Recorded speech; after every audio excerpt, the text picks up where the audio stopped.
মানে সামগ্রিক বৃষ্টিপাত যেটা আমাদের বাংলাদেশে হয় 1/4 সারা বছরের 1/4 বৃষ্টি 3 দিনে হয়ে গেছে। 3 দিনে হয়ে গেছে। এটা অপ্রত্যাশিত, কিন্তু এটা হয়েছে। তো আমাদের যে প্রস্তুতির মানে যে কোনো সরকারের প্রস্তুতি বা স্থানীয়ভাবে যে প্রস্তুতি থাকে, সেই সব কিছু যেন হঠাৎ পানি চড়ে এসে গেছে। একেবারে মানুষ যে তার মানে প্রয়োজনীয় জিনিস নিয়ে যে একটু আশ্রয় কেন্দ্রে যাবে, অনেকে এই যে কারণে আপনার 44 জনের ইতিমধ্যে মৃত্যু হয়েছে। 44 জনের, 10 লাখ মানুষ বিপদাপন্ন হয়ে পড়েছে। এখানে এই জিনিসটা আবার একটা জায়গায় না, 7টা জেলায় বিভিন্ন। তো একটা প্রস্তুতিরও একটা ব্যাপার, মানে সেইগুলো থাকলেও মানে ওইভাবে আসে না। এটা আমার কাছে বড় দাগে মনে হয় কি,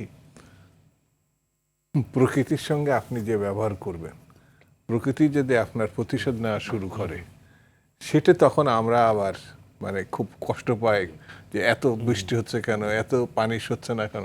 এই যে মাহফুজ সাহেব যে বললেন যে আমরা সব মানে সামান্য যে প্লাস্টিকের জিনিসটা আমরা জানি এটা পচনশীল না, কিন্তু এটা খাওয়াটা নিয়ে মোটামুটি ফেলা মানে কি ময়লা টয়লা তো ফেলছে, এই প্লাস্টিকের জিনিসটাও ফেলছে, এটা তো আরো বন্ধ হয়ে যাবে। এবং হয়েছেও তাই, হয়নি তা এটা বলা যাবে না।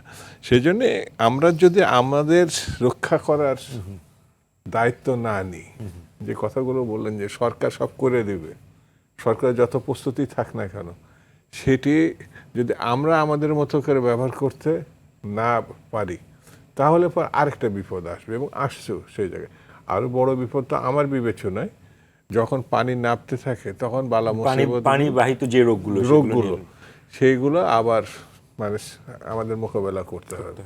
এখন যে পরিস্থিতি হোক না কেন, এটা জাতীয় দুর্যোগ হিসেবে আমার বিবেচনা। এইবারে এই বন্যা আমাদের জন্য নতুন কিছু না, কিন্তু এই বন্যার যেটা চট্টগ্রামের 7টা জেলা হয়েছে, এটা খুব ভয়াবহ রূপ নিচে ইতিমধ্যে, এবং আরো ভয়াবহ নিতে পারে যখন পানিটা নামবে।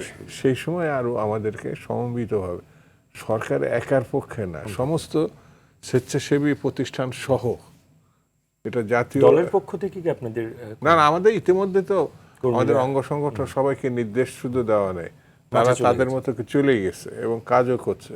এবং সারা দেশের মানুষের আমাদের যে মানে সংগঠন আছে, বিএনপি মূল সংগঠন, তারা ইতিমধ্যে নেমে গেছে। এবং আরেকটা যে সিরিয়াস জিনিস আছে, মাননীয় প্রধানমন্ত্রী নিজে এটা মনিটরিং করছেন। এবং স্থানীয় যারা জনপ্রতিনিধিত্ব আছে, শুধু বিএনপি না কিন্তু অন্যান্য রাজনৈতিক দলও এখানে মাঠে নামছে এবং ভূমিকা পালন করছে। আমাদের একটা জিনিস কিন্তু খুবই পজিটিভ, সেটা হচ্ছে যখন মানুষ দুর্যোগে পড়ে, আমাদের সবাই কিন্তু সেই জায়গায় গিয়ে দাঁড়ায়, সমস্ত শ্রেণী, সেটা সরকারি কর্মকর্তা বা অন্য যে কোনো মানুষ কিন্তু সাহায্যে এগিয়ে যায়। এটা সেখানে হচ্ছে।